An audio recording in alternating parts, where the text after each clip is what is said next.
Hej. Hej. Jeg kan hjælpe bare med. Jeg købte en creme i sidste uge, og emballagen den er...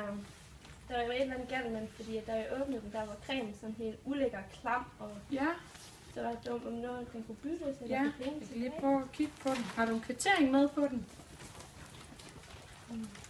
Ja, klar. Ja. Super.